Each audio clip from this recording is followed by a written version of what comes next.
बड़ी तादाद के अंदर तशरीफ़ लाई है और तशरीफ़ लाए हैं। मैं आपको खराज तहसीन पेश करता हूँ। हकूक़ मांगे नहीं जाते, हकूक़ छीने जाते हैं।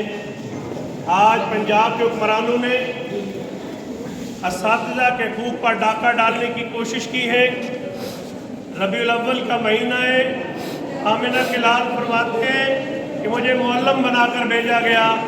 आज ये मुअल्लम एहतजाज कर रहे हैं।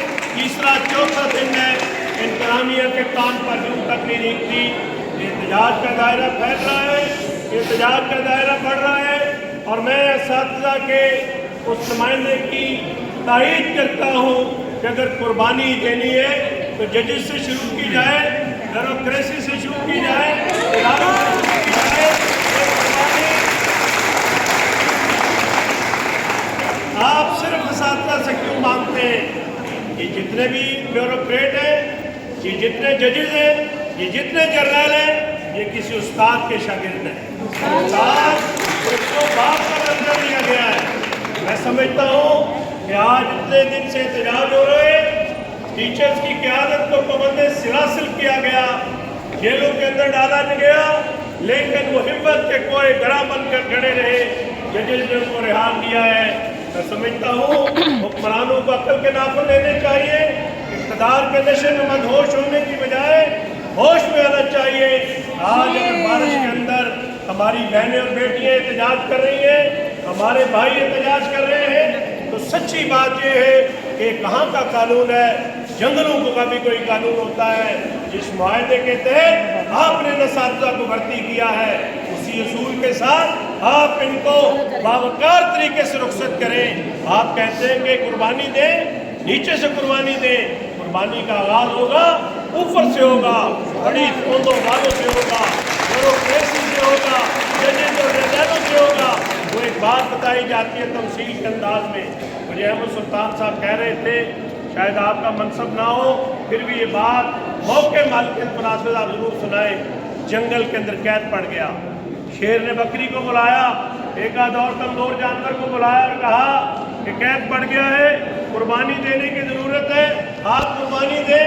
बकरी ने कहा बादशाह सलामत, घास एक टाइम खाते हैं, दूध 2 टाइम देते हैं, कुर्बानी का आगाज़ आप अपने आप से करें। शेर कहता है असी तो आरामदे हैं, कुर्बानी तो लालदे नहीं होती है। आप कुर्बानी देंगे, असातिज़ा से कुर्बानी मांगने की जरूरत नहीं पड़ेगी। इसलिए मैं आपसे ये बात कहता हूँ, आप अकेले नहीं। मैं जमात इस्लामी पंजाब के अमीर के हैसियत से मुखातिब नहीं हूँ, मैं आपका कोलीग हूँ।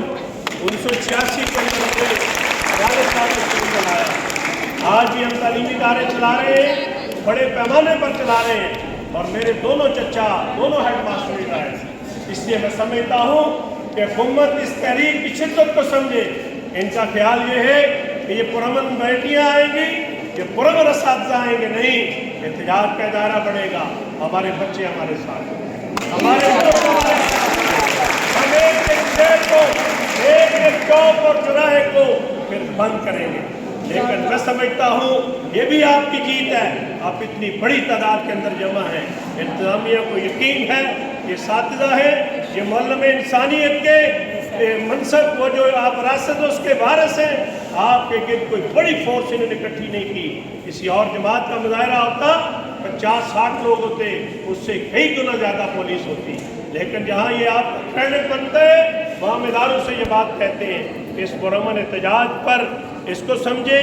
और अगर ये नहीं समझेंगे तो सच्ची बात ये है कि पहले भी आपने कामयाब एहतजाज किया। आपने शहर लाहौर के अंदर एहतजाज की, वो तारीख रकम की। और मुझे याद है जमात इस्लामी के अमीर जनाब सिराजुल हक आपके मुजाहरे के अंदर आए थे। आज उनका एक सिपाही आपके सामने है। इंतज़ामिया आपसे बात करना चाहती है, आपके मुतालबात सुनना चाहती है। और मैं ये समझता हूँ कि दुनिया के अंदर जब कभी भी एहतजाज होता है तो डायलॉग का रास्ता भी होता है। हमें कोई शौक़ नहीं है, हमारी कोई ख्वाहिश नहीं है कि रोज़ाना की बुनियाद पर हमारी बहनें अपने घरों से निकल के आएँ। अगर पंजाब के वज़ीर आला की आंखें खुल जाएँ, फैसला करने वाले इदारों की आंखें खुल जाएँ, वो इस जायज़ हक़ को तस्लीम कर लें اور اس کے بعد ہمارا احتجاج ختم ہو سکتا ہے. لیکن اگر ان کا یہ خیال ہے کہ اپنے للے تللو کو نوازتے رہیں، ان کا یہ خیال ہے کہ سیاستدان طیارے بھر کے دولت ملک سے بھر لے کے جاتے رہیں، ان کا یہ خیال ہے کہ ریٹائرمنٹ کے بعد بھی ان کو پولیس کی سیکیورٹی اور گارڈ ملتے رہیں، تو آپ کس بات کی ڈولی ہیں؟ آپ کہاں سے آئے ہیں؟ اسی ملک کے باشندے ہیں. آپ سے زیادہ خدمت ان بہنوں اور بیٹیوں نے کی ہے. آپ سے زیادہ اس ملک کی خدمت کی ہے. اور اگر آپ اپنی خدمات کے سلے کے اندر اس ملک سے ریٹائرمنٹ کے بعد مراد لیتے ہیں، ان اساتذہ کے حقوق پر کیوں ڈاکہ ڈالتے ہیں؟ اسی وجہ سے یہ بات کہتا ہوں کہ آپ سمجھ جائیں احتجاج پرامن ہے. مہذب دنیا کے اندر پرامن احتجاج کمیے دی جاتی ہے. ہم حکمرانوں سے یہ بات کہتے ہیں بجائے اس کے کہ احتجاج کا دائرہ پھیلے، اپنی آنکھیں کھولیں، اساتذہ کے مطالبات کو سنیں، ہم گردانہ ان پر غور فرمائیں. اور اگر آپ نے قربانیوں کا آغاز کرنا ہے تو پھر یہ آغاز اوپر سے ہوگا. سب سے آخر میں اساتذہ اور ڈاکٹر قربانی. ظلم کے یہ ضابطے ہم نہیں مانتے، ظلم کے یہ ضابطے ہم نہیں مانتے.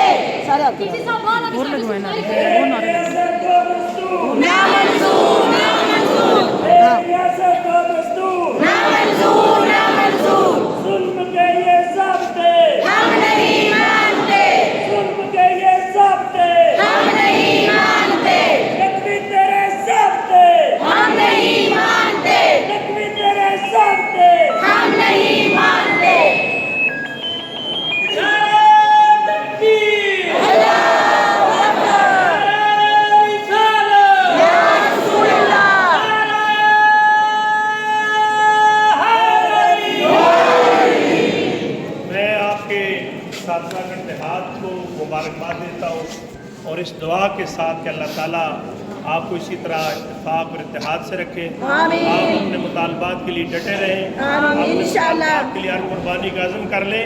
اور انشاءاللہ حکمران پہلے بھی گھٹنے ٹیکتے آئے ہیں، آپ کے سامنے بھی گھٹنے ٹیکیں گے. اور فتح آپ کی ہوگی، آپ کے مقدر چومیں گی.